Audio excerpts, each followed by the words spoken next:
And நான் எங்கே start பண்ணுறது உங்களோட ஜேர்னியா அப்படின்னு யோசிச்சுட்டே இருந்தேன். சரி, உங்களோட படத்தில் நீங்கள் எப்படி ஸ்டார்ட் பண்ணீங்களோ அப்படியே ஸ்டார்ட் பண்ணலாம் அப்படின்னு சொல்லி.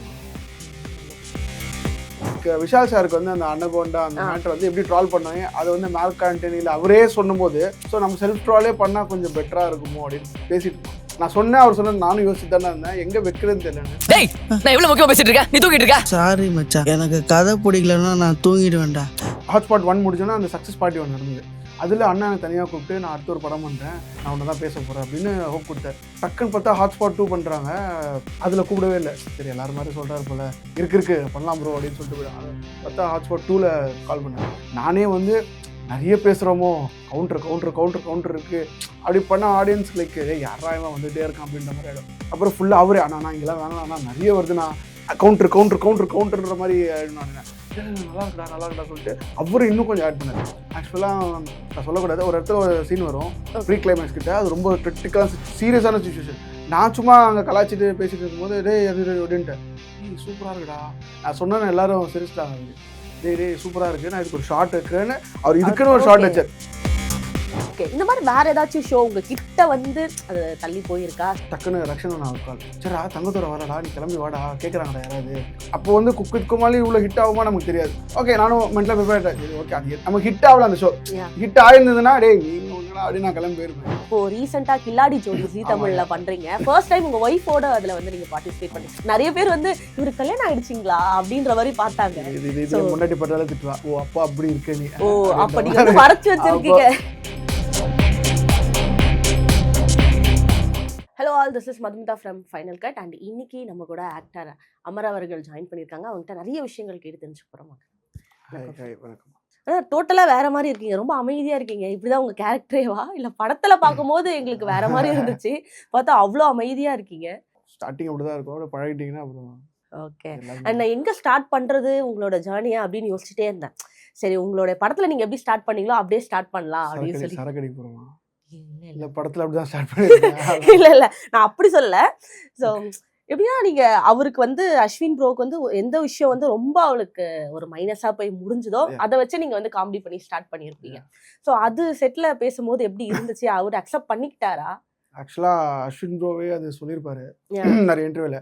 நான் அவரை முன்னாடி வந்து ஜீல வந்து சூப்பர் மாம்னு ஒரு ஷோ, அதில் ஜீல நான் லைக் ஒரு 4 இயர்ஸாக லைக் கமெடியனாக இருக்கேன். அதில் நான் ஒரு லாலா பாட்டின்னு ஒரு கேரக்டர் ப்ளே பண்ணுவேன். லைக் அப்போ அஸ்வின் வந்து அந்த ஷோ கெஸ்டாக இருக்கும்போது லைக் அந்த கேரக்டரோட இதுவே என்னன்னா காசிப் பேசுறது தான். ஸோ நான் அப்போ வந்து அவர்கிட்ட பேசிட்டு பிரபு சாலமன் சார் அவரை ரோஸ்ட் கொஞ்சம் ஜாலியாக ரோஸ்ட் தான், ரொம்ப சீரியஸாக இல்லை, ரோஸ்ட் பண்ணிட்டு அப்படியே அவரை பேசிகிட்டு இருந்தேன். அப்போது அதெல்லாம் இருந்தது. அண்டு ஹாட்ஸ்பாட் 2ல் வந்து நாங்கள் ஃபஸ்ட் டைம் வந்து ஆஃபீஸில் மீட் பண்ணோம். செட்டில் இல்லை, ஃபஸ்ட்டு ஆஃபீஸில் மீட் பண்ணோம். ஸோ டைலாக் பேசி ஒரு ஒர்க் ஷாப் மாதிரி பண்ணலான்னு. அப்போது வந்து நான் பேசினேன், எப்படி இருக்கீங்க, நல்லா இருக்கீங்களா அப்படின்னு. நல்லா இருக்கேன் யார் அப்படின்னு. இந்த மாதிரி நம்ம ஜீல மீட் பண்ணியிருக்கோம் அப்படின்னா அப்புறம் தான் அவர் லைக் ரியலைஸ் பண்ணார். அது பண்ணிட்டு அதுக்கப்புறம் அப்புறம் நானும் விக்னேஷனாவும் ஆக்சுவலாக அஸ்வின் ப்ரோ வரதுக்கு முன்னாடி 2 பேரும் பேசிட்டு இருந்தோம், இது ஒத்துப்பாரா. அந்த ஐடியா யாரோட, அவரோடதா இல்லை இல்லை ஆக்சுவலாக அண்ணாக்குள்ளேயும் இருந்தது. ஓகே. ஆனால் அண்ணா வந்து லைக் அது எப்படா போடுறது அப்படின்னாரு. அப்புறம் நான் வந்து அண்ணா இது நீங்கள் சொன்ன எக்ஸாக்ட் நாங்கள் என்ன யோசிச்சோன்னா லைக் விஷால் சாருக்கு வந்து அந்த அன்னகோண்டா அந்த மேட்டர் வந்து எப்படி ட்ரால் பண்ணாங்க, அது வந்து மார்க் ஆண்டனியில் அவரே சொல்லும்போது அது டைல்யூட் ஆயிடுச்சு. அவரே அதை அக்செப்ட் பண்ணிட்டாருன்னு போது அது மூவ் ஆன் ஆகிடுவாங்க எல்லாரும். ஸோ நம்ம செல்ஃப் ட்ராலே பண்ணால் கொஞ்சம் பெட்டராக இருக்குமோ அப்படின்னு பேசிட்டு இருந்தோம். எனக்கும் அந்த ஐடியா இருக்குடா மாதிரி, நான் எட்டில் இன்சர்ட் பண்ணுறதுன்னு தெரியல அப்படின்ட்டு சரி நான் நம்ம அதுக்கு ஒர்க் பண்ணலாம் அப்படின்னு ஒர்க் பண்ணோம். 2 பேரும் சேர்ந்து தான் லைக் நான் சொன்னேன், அவர் சொன்னேன், நானும் யோசிச்சு தானே இருந்தேன் எங்கே வைக்கிறதுன்னு தெரியலன்னு. ஸோ அதை ப்ளேஸ் பண்ணுவோம் கரெக்டாக. அப்புறம் அஸ்வின் ப்ரோ வரதுக்கு முன்னாடி எங்கள் 2 பேருக்கு ஏன்னா ரிலீஸ் அளவுக்கு எங்கள் 2 பேருக்கும் ஒரு டென்ஷன் இருந்தது, ஒத்துப்பாரா மாட்டாரா. ஏன்னா அதுதான் என்னோட ஃபர்ஸ்ட் டைலாக் படத்தில். ஏன்னா என்னோட ஃபர்ஸ்ட் டைலாக்கே அவர் வேணான்ட்டார்னா அதுக்கப்புறம் என்னோட மென்டலாகவே நான் கலி ஆயிடுவேன், அவளே ஸ்டாப் ஆகிடும். அப்போ ஆமாம் அதுக்கப்புறம் எது சொன்னாலும் எங்களுக்கு என்னன்னா ஸ்டார்டிங் ஒரு 4-5 டைலாக் நல்ல டைலாக்ஸ் இருந்தால் அதுக்கப்புறம் எல்லாமே ஆடியன்ஸ் அக்செப்ட் பண்ணிப்பாங்க. அந்த ஃபர்ஸ்ட் டைலாக்கே அவர் வேணான்னு சொல்லியிருந்தாருன்னா ஒன்றும் பயத்துலேயே இருந்தோம், ரொம்ப நேரம் கன்வின்ஸ் பண்ணுமோ, இதை சொல்லலாம் அதை சொல்லலாம்.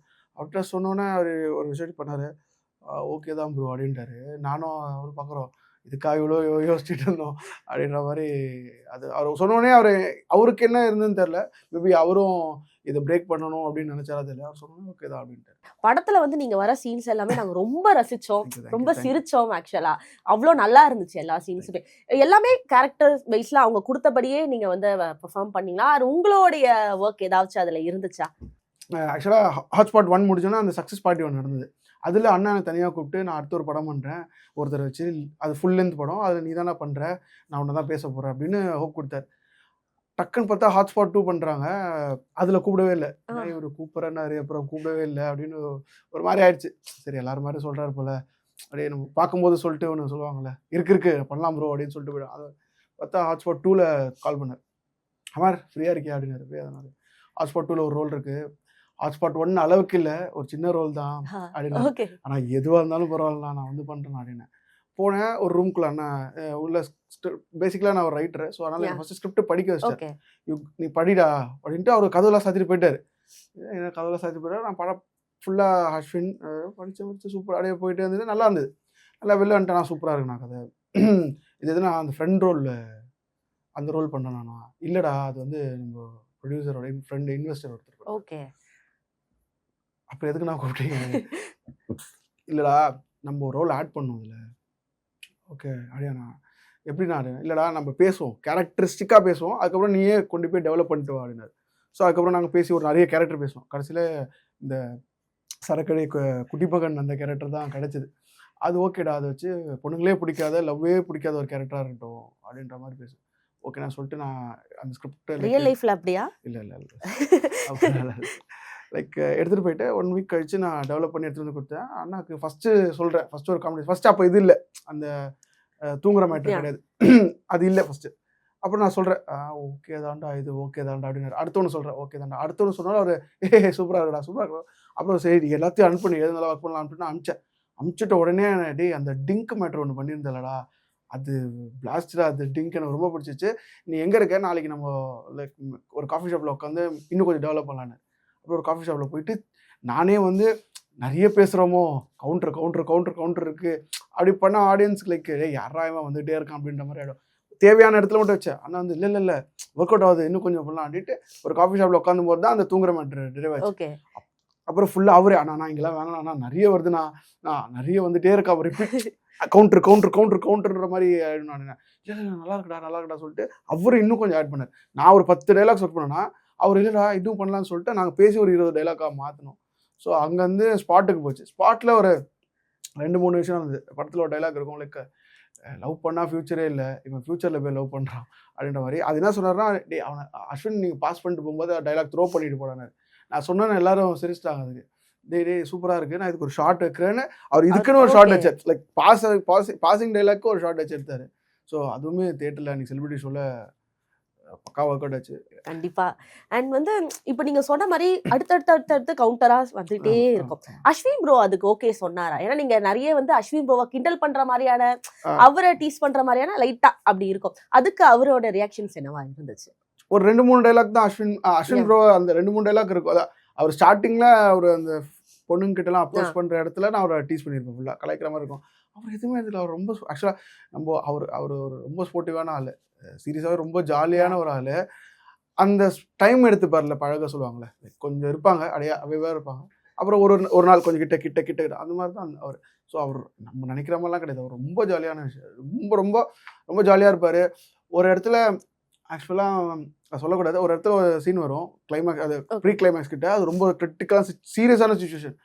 நான் சும்மா அங்கே கலாச்சிட்டு பேசிட்டு இருக்கும்போது அப்படின்ட்டு சூப்பராக இருக்குடா, ஆனால் ஒத்துக்க மாட்டார் அவங்களே அப்படின்னு. விக்னேஷன் வந்து நம்ம ஜாலியான படம் பண்ணுறாருன்னா பாலாஸோட ஒரு சின்ன வருஷம் தான் அந்த விக்னேஷ் கார்த்திகேயன் தான் கண்டிப்பாக சொல்கிறேன். ஏன்னா இது வேணும்னா இதுதான் வேணும். இப்போ காம்ப்ரமைஸ் ஆகிறது ரொம்ப கஷ்டம், வாய்ப்பே கிடையாது. கஷ்டம்லாம் கிடையாது, வாய்ப்பே கிடையாது. இது வேணும்னா இது வேணும், அது யாரா இருக்கட்டும்.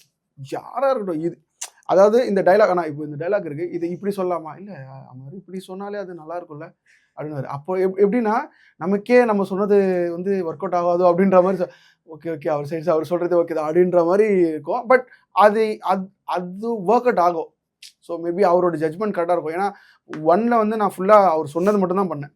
டப்பிங்கில் ஒரு 2-3 மேட்டர் போட்டு அவர் சொன்னது மட்டும் தான் ஒர்க் அவுட் ஆச்சு. ஸோ நான் வந்து கம்ப்ளீட்டாக அவரை நம்பினேன். ஓகே நான் கேட்பேன், நான் இது இப்படி போட்டுக்கலாமா இல்லை வேண்டாம். ஸோ அந்த மாதிரி ஆள்கிட்ட அப்போது அஸ்வின் சொன்னார், உங்கள் ஆள் ஒத்துக்க மாட்டாரான்னு. நான் போய் கேட்டுட்டு வரேன் அப்படின்ட்டு போயிட்டு இருக்கு சீனு. ஆனால் நான் போட்டுறேன். அப்படி சிரிச்சிட்டாரு, நல்லா இருக்குடா போட்டுக்கூடான்ட்டார். ஐயோ இவர் சொல்கிறாரு பெரிய விஷயம் தான் அப்படி சொல்லிட்டு அது போட்டோம். அது ஓகே தான். எனக்கு உங்களை பார்த்தோன்னா எனக்கு பர்சனலாக ஒரு கொஷின் கேட்கணும் அப்படின்னு சொல்லிட்டு இருந்தது. கேபிஓயில் உங்களுடைய காம்போவும் அண்ட் வந்து ஆன்சர் அவர்கள் 2 பேரோட காம்போவும் பயங்கர ஹிட். எனக்கும் பர்சனலாக ரொம்ப பிடிக்கும். எனக்கு கேபிஓயில் பார்த்துட்டு அதுக்கப்புறம் நம்மளுக்கு ஒருத்தவங்க பிடிச்சிருந்ததுன்னா நம்மளுக்கு பிடிச்ச ஷோவில் அவங்க வரணும் அப்படின்னு நினைப்பீங்க. நான் வந்து குக் வித் கோமாளியில் அவங்களை வந்து ரொம்ப எதிர்பார்த்தேன். ஓகே நீங்கள் 2 பேர் வருவீங்க, எப்படி வந்து பாலா புகழ் அவங்கள மாதிரி நீங்கள் 2 பேர் வருவீங்க, தனியாக தெரிவிங்கன்னு நினச்சேன். பட் அது கிடைக்கல. ஸோ உங்களுக்கு அந்த ஆப்பர்ச்சுனிட்டி வந்துதா இல்லை எப்படி? எப்படி சொல்கிறது, சாம்பியன்ஸ் ஒரு ஷோ பண்ணோம். சாம்பியன்ஸ் 2, சாம்பியன்ஸ் 1, சாம்பியன்ஸ் 2 ஒன்று பண்ணோம். அதில் வந்து அது அப்போ தான் போயிட்டுருக்கு. குக் வித் கோமாளி சைமல்டேனியஸாக ஸ்டார்ட் பண்ணுறாங்க. ஒரு செகண்ட் எபிசோட் நினைக்கிறேன், இந்த ஷோவோட செகண்ட் எபிசோட். நாங்களாம் சீசன் 7 ஸ்கிரிப்ட் பண்ணிகிட்ருக்கோம் சாம்பியன்ஸு. டக்குன்னு ரக்ஷன் அண்ணா ஒரு கால். ரக்ஷன் அண்ணா வந்து என்னோட ஏரியா மேட்ச். நான் வந்து அவங்க ஒரு சீனியர் பேட்ச், நான் ஜூனியர் பேட்ச், அண்ணன் தம்பி மாதிரி. அவர் வந்து அப்படி பார்த்தோன்னாங்க. அப்புறம் அவர் ரக்ஷன் அண்ணா. ஸோ அவர் எனக்கு கால் அடிக்கிறார், எங்கடா இருக்காரு. ஆனால் அது மாதிரி ஸ்கிரிப்ட் தான் நம்ம ரூமில் ஸ்கிரிப்ட் பண்ணிட்டு இருக்கோம். சரிடா தங்கத்தோட வரடா, நீ கிளம்பி வாடா, கேட்குறாங்கடா யாராவது வாடா அப்படின்னு. சரிண்ணா எனக்கு வந்து அப்போ வந்து குக் வித் கோமாளி இவ்வளோ ஹிட் ஆகுமா நமக்கு தெரியாது. ஒரு ஷோ, அடுத்த ஒரு ஷோ, அவ்வளோதான். அது சரி ஒரு ஷோ எனக்கு கொஞ்சம் குக்கிங்கில் இன்ட்ரெஸ்ட் இருக்கும், சரி பண்ணலாம் அப்படின்ற மாதிரி. ஓகே சரி வர்றேன்னான்ட்டேன்.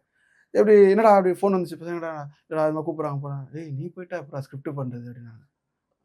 சரிடா பண்ணுவோம்டா. இல்லைடா கூப்பிட்றாங்க. இல்லை பண்ணலாம், நம்ம பண்ணிடலாம்டா. சரி எனக்கு என்னன்னா அந்த டைமில் எனக்கு இது பெருசாக தெரிஞ்சு சாம்பியன்ஸ். சரி அப்போ அப்படின்னு ஃபோன் பண்ணேன். இல்லை நான் ஸ்கிரிப்ட் பண்ணிட்டேங்கண்ணா. டேய் இதான் நமக்கு இதுவாடா. இல்லைண்ணா சுத்தமாக அப்புறம் அவுட் ஆகிடும்ண்ணா, நாளான்னைக்கு அது ஷூட்ண்ணா அவுட் ஆகிடும்ண்ணா அப்படின்னா. சரி ஓகேடா உங்கள் ஸ்டார்டிங் வச்சிட்டார்.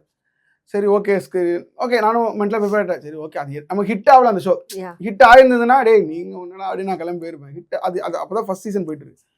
அப்புறம் சரி ஓகேடா நம்ம ஸ்கிரிப்ட் பண்ணலாம் வாடான்னு உட்காடுறோம். எல்லாருக்கும் அடுத்த ஃபோன் என் கூட உட்காந்து ஈவெண்ட் நினச்சி அவனுங்களாம் கிளம்பி போயிட்டானுங்க, என்ன தனியாக விட்டு பண்ணாங்க. அது இன்னி வரைக்கும் என் கூட தமிழரசன் சிங்கிள் பசங்கள அந்த பையன் அவன் இன்னி வரைக்கும் சொல்லியிருப்பான், நீ ஒழுங்காக அந்த ஷோக்கு போயிருக்கலாம், அதை விட்டு இங்கே ஸ்கிரிப்ட் பண்ணுற உட்காந்து அவனுங்க கிளம்பி போயிட்டானுங்க கடைசியில் அப்படின்னு. ஸோ ஆப்பர்ச்சுனிட்டி வந்தது. ஓகே என்னைக்காவது ரிக்ரெட் பண்ணியிருக்கீங்களா அந்த ஒரு விஷயத்துக்காக? லைக் எதுவுமே ரிக்ரெட் பண்ணல சார். நிறைய தப்பு பண்ணுவோம், லெஃப்ட் எடுக்குது ரைட் எடுப்போம், ரைட் எடுக்குது லெஃப்ட் எடுப்போம், திருப்பி சுற்றி வந்து நிற்கிறது தானே, ஒரு நாள் வரும். ஓகே இந்த மாதிரி வேற ஏதாச்சும் ஷோ உங்க கிட்ட வந்து அது தள்ளி போயிருக்கா? ஷோன்னு தாண்டி படங்கள் அந்த மாதிரி மோஸ்டா எனக்கு இது ஒன்று தான் பெரிய அஃபெக்டாக இருந்தது. மற்றபடி கிடைக்கவே கிடைக்காது. அதாவது நீங்கள் சொல்கிற மாதிரி கிட்ட போகிறதுக்கான ஸ்பேஸ் இருக்காது. ஏன்னா நான் ஒரு 2 years 2.5 years பிகின் ஸ்க்ரீனில் ஸ்பெண்ட் பண்ணிட்டேன். ஓகே ஸோ ஆஸ் ரைட்டராக அசிஸ்டன்ட் ரைட்டராக நான் அதில் ஸ்பெண்ட் பண்ணிட்டேன். ஸோ அப்புறம் தான் ஒரு ஒரு ஒரு ஐடியா, ஒரு என்ன சொல்கிறது, ஒரு தாட் ப்ராசஸ் சொன்னேன். லைக் இனிமேட்டு லைக் பிகின் ஸ்க்ரீன் ஒர்க் பண்ணக்கூடாது, நம்ம எதுக்கு வந்தோம் நடிக்க வந்தோம், ஸோ அதை பார்ப்போம் அப்படின்றனால நிறைய கதை நிறைய படங்கள் டைலாக்ஸுக்கு வரும். இல்லை பிரதர் நான் நடிக்கிற படத்துக்கு நான் எழுதிக்கிறேன் அப்படின்னு நான் சொல்லியிருக்கேன். ஸோ எல்லாத்தையும் நான் அவாய்ட் பண்ணுறேன். அவாய்ட் இன் த சென்ஸ் எனக்கு என்னன்னா லைக் நம்மள சினிமாவில் வந்து நிறைய நடிகர்கள் நிறைய ஆகிட்டாங்க, பின்னாடி ஒர்க் பண்ணுறவங்க தான் கம்மி ஆகிட்டாங்க. ஸோ அதுக்கு தான் ஆட்கள் தேடுறாங்க. ஸோ ஒன்ஸ் நம்ம பின்னாடி போயிட்டோம்னா அங்கேயே இருக்கிற மாதிரி ஆகிடும். ஸோ அதனால பெருசாக அடுத்தடுத்து உங்களை எந்த மாதிரி படங்கள்ல நாங்க பார்க்கலாம் அடுத்து சொல்லாம தெரியல. விக்கி அண்ணனே அடுத்து சொல்லியிருக்காரு. ஓகே உங்க காம்போலயே அடுத்த ஒரு நாங்க படம் பார்க்கலாம். ஓகே இப்போதைக்கு ஒரு 50% ஓகே தான் இருக்கு. அதுவும் காமெடி ஸ்கிரிப்ட். ஆமா அது ஷோர் ஷாட் அது. ஓகே காமெடியை தாண்டி வேற எதுவும் வேற ஐடியா இல்ல. நான் சொல்லுவேன் ஸ்கிரிப்ட்ல நான் உட்கார்ந்தே எனக்கு எல்லாம் கதை ஃபுல்லா தெரியும். ஓகே பட் இப்போதைக்கு அது சொல்ல முடியாது. அண்ட் ஃபைனலா இப்போ ரீசெண்டா கில்லாடி ஜோடி ஜீ தமிழ்ல பண்றீங்க. ஃபர்ஸ்ட் டைம் உங்க ஒய்ஃபோட அதுல வந்து நீங்க பார்ட்டிசிபேட் பண்ணீங்க. அவங்களுடைய இது எப்படி இருக்கு, அவங்க எவ்வளவு என்ஜாய் பண்றாங்க? அது என்ஜாய் பண்றாங்களான்னு எனக்கு தெரியல. பட் நாங்க லைக் நிறைய பேர் அதை பார்த்துட்டு தான் ஐயோ இவருக்கு கல்யாணம் ஆயிடுச்சா அப்படிலாம் யோசிச்சாங்க. அது போட்டுறக்கூடாதுன்றீங்களா? இல்ல சொல்றேன், நிறைய பேர் வந்து இவருக்கு கல்யாணம் ஆயிடுச்சிங்களா அப்படின்ற மாதிரி பார்த்தாங்க. இது முன்னாடி பட்டால திட்டுவா, ஓ அப்பா அப்படி இருக்க நீ, ஓ அப்ப நீங்க வந்து மறைச்சு வச்சிருக்கீங்க. ஆக்சுவலா மீடியால வந்து முக்காவாசி மறைப்பாங்க எல்லாருமே. ஏன்னா அது உங்க growthக்கு மேபி ஒரு அஃபெக்டா இருக்கலான்னு. பட் சில பேருக்கு இப்போ என்ன மாதிரி அது growthக்கு ஹெல்ப்ஃபுல்லாகவும் இருக்கலாம். கல்யாணம் ஆயிடுச்சு சொல்லிட்டேன் எல்லார்ட்டையும், கோச்சிக்காத காயத்ரி. லைக் கல்யாணம் ஆயிடுச்சு, பாப்பா இருக்கா 2.5 yearsல. ஸோ ஒய்ஃப் வந்து அவங்க ஃபஸ்ட்டே நாங்கள் ஆக்சுவலாக சூப்பர் ஜோடின்னு ஒரு ஷோ பண்ணாங்க ஜீல. அதில் நாங்கள் எங்களோட ஷார்ட் லிஸ்ட் ஆச்சுன்னா நாங்கள் போய் எங்களோட ஸ்டோரிலாம் சொன்னோம். அப்போ ஆக்சுவலாக என்னன்னா என் ஒய்ஃப் 3 months கேரிங். இதே மாதிரி ஸ்ரீலங்கா போகிறாங்க, அவங்க அலோவ் பண்ணல அம்மா வீட்டில், அவங்க அம்மா வீட்லையும் அலோவ் பண்ணல, எங்கள் வீட்டு சைட்லையும் எப்படி கேரிங்காக வச்சுட்டு அது நிறைய சொன்னாங்க, மலை ஏறக்கூடாது இறங்கக்கூடாது, லைக் ஃப்ளைட்டில் எப்படி போவேன், டர்புலன்ஸ் இருக்கும் வேண்டாம் அப்படின்னா. ஸோ நாங்கள் அது வந்து பாப்பாக்காக இது பண்ணிட்டோம். அண்ட் இப்போ திருப்பியும் அந்த ஆப்பர்ச்சுனிட்டி கிடைச்சிது, விடவே கூடாது அப்படின்னு. மேஜராக வந்து நான் ஷோவை விட அது வந்து ஃபர்ஸ்ட் நாங்கள் ஸ்ரீலங்கா போகிறோம் லைக் அந்த ஷோக்காக. லைக் அதை முடிச்சுட்டு அடுத்த ஷெடியூல் தாய்லாந்து போகிறோம். இதுக்கு காசையும் கொடுத்து ஒருத்தருக்கும் கூட்டு போறாங்க, ஃபேமிலி வெக்கேஷனா இருக்கும். அவ்வளவுதான், ஷோலாம் கிடையாது, நாங்க ரெண்டு பேரும் ஹனிமூன் போறாங்க ஒரு மாதிரி ஜாலியா. ஷோக்கேனோ அது பண்ணியாச்சு. ஓகே, அது ஃபர்ஸ்ட் எபிசோடே லான்ச் எபிசோட் போச்சு லைக் சண்டே ஆக்சுவலாக அது டெலிகாஸ்ட் ஆகுது. ஸோ அதுலேயே ஒரு ஏசி வின் பண்ணுறோம். நான் அப்பயே சொல்லிட்டேன், நம்ம 50,000 ஏசி கொடுத்துட்டீங்க, நான் ஷோலேருந்து கிளம்பிடுறேன், இது போக எனக்கு அப்படின்னு. நல்லா இருக்கும்னு நினைக்கிறேன். ஷோ டஃப்பாக இருக்கும்னு நினைக்கிறேன். ஆனால் ரொம்ப அவங்க பேச அவங்க ரொம்ப என்ஜாய் பண்ணுவாங்களா? என் ஒய்ஃப் நல்லா என்ஜாய் பண்ணுவாங்க லைக். ஆனால் இப்போ ஒய்ஃப் ரொம்ப என்ஜாய் பண்ணுவாங்க. ஆனால் ஒரு 2.5 years லைக் வீட்டிலே இருக்காங்க. லைக் இந்த போஸ்ட் பேட்ரம் அப்பெல்லாம் after delivery work from home அப்படின்னு வீட்டிலே இருக்காங்க. ஸோ அவங்களுக்கு ஒரு பெரிய ரிலீஃபாக இருக்கும்னு தான் மேஜராக நான் இதை கமிட் பண்ணது. அண்ட் நீங்க வந்து நிறைய வந்து லேடி கெட்டப்ஸ் வந்து போட்டிருப்பீங்க.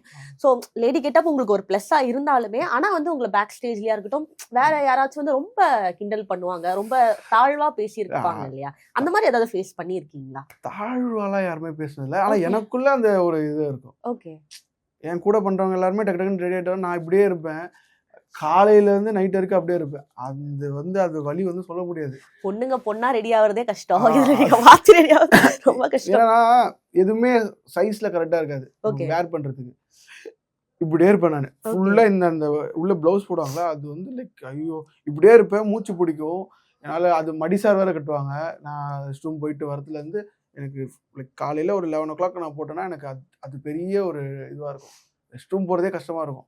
ஏன்னா நான் லைக் அகைன் எல்லாத்தையும் வேர் பண்ணும், கட்டிட்டு வேர் பண்ணும். அதுக்காகவே லைக் இல்லை லைக் அதுக்காக அது. ஸோ ஆனால் பட் எனக்கு தெரிஞ்சு யாரும் தாழ்வாலாம் பேசுனதில்லை. ஆனால் ஆரம்பத்தில் காலேஜ்லலாம் நான் லைக் தியேட்டர் ஆர்டிஸ்ட் தான், நான் லேடி கிட்டவே போட மாட்டேன். இதெல்லாம் நான் பண்ண மாட்டேன் அப்படின்னு. அது வாழ்க்கை அப்படியே கொண்டு வந்து திருப்பி விட்டுருச்சு. ஓகே, இதுதான் போடணும் அப்படின்னு. ஸோ லைக் ஐம் என்ஜாயிங் அந்த ஏன்னா அந்த கெட்டப்புக்கான ஃப்ரீடம் வந்து நமக்கு நார்மல் கெட்டப்பில் கிடைக்காது. ஸோ டெலிவிஷன் காமெடியனோட பெரிய ப்ளஸ் பாயிண்டே கெட்டப் தான். ஓகே, நீங்கள் 75% யூ ஸ்கோர் பை கெட்டப். நீங்கள் வரும்போதே சிரிச்சிருவாங்க. அதுக்கப்புறம் லைக் நம்மளோட கண்டென்ட் தான். ஆனால் அந்த கெட்டப் மேட்டர்ஸ். ஓகே, அண்ட் அது லைக் எனக்கு ப்ளஸ்ஸாக தான் அமைஞ்சது என் லைஃப்பில் லாலாபாட்டி. ஸோ இந்த நேரத்தில் லைக் சிவகாந்த் அவர் தான் அது லைக் டிரைவ் பண்ணார்.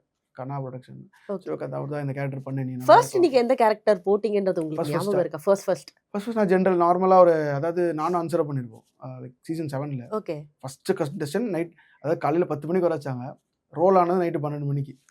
ஃபர்ஸ்ட் கண்டஸ்டன்ட் ஃபர்ஸ்ட் சீசன் 7ஓட ஃபர்ஸ்ட் கண்டஸ்டன்ட் நான் தான் மேலேருந்து வரேன். லைக் ஒரு லவர் பாய் தான் இருந்தேன். லைக் ஒரு மாமனார் கிட்ட உங்கள் பொண்ணை கொடுங்க அப்படின்னு கேட்குற மாதிரி அது ஒரு கமெண்ட் பண்ணோம். ஸோ நார்மலாக தான் இருந்தேன், நார்மல் கெட்டப் தான் இருந்தேன். ஆனால் அதுக்கப்புறம் ஃபுல் கெட்டப் தான். அதுக்கப்புறம் ஃபுல் அதுக்கப்புறம் இன்னொரு எபிசோடு நார்மலாக தான் நினைக்கிறேன். அப்புறம் ஃபுல் கெட்டப் ஒரு 3 எபிசோட் நார்மலாக இருக்கும். நார்மலாக அதுவே கொஞ்சம் அந்த மாதிரி. அதுக்கப்புறம் அநியாயத்தை கெட்டப் போட்டாச்சு. ஓகே, நீங்கள் அட்மைட் பண்ண ஒரு பர்சன்னா யார்?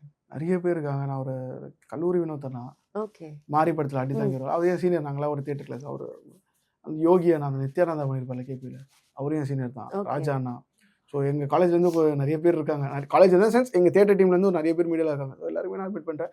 அண்ட் ரொம்ப நான் அட்மையர் பண்ணுறது வந்து ஓகே என்னையும் நான் அட்மிட் தான் பண்ணுறேன் சிஸ்டர். நம்மளை யாரும் பண்ண மாட்டாங்க, நம்மளே பண்ணிட்டா தான் உண்டு.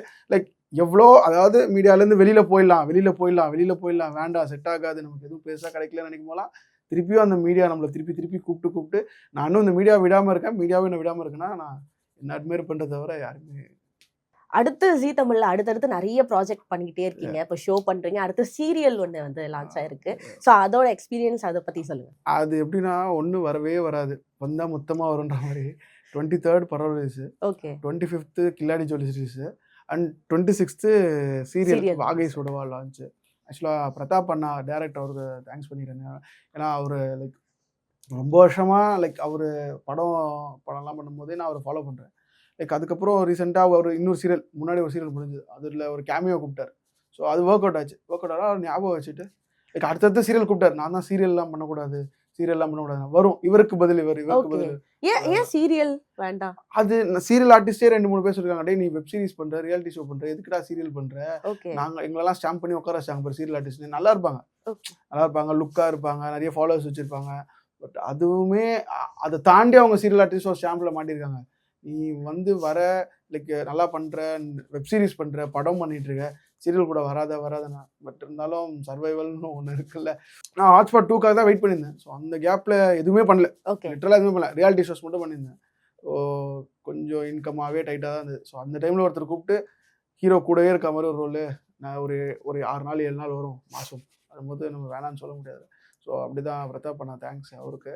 லைக் அதில் தான் லைக் உள்ளே போயிட்டு கமிட் ஆனேன். லைக் 26 லான்ச் ஆகுது.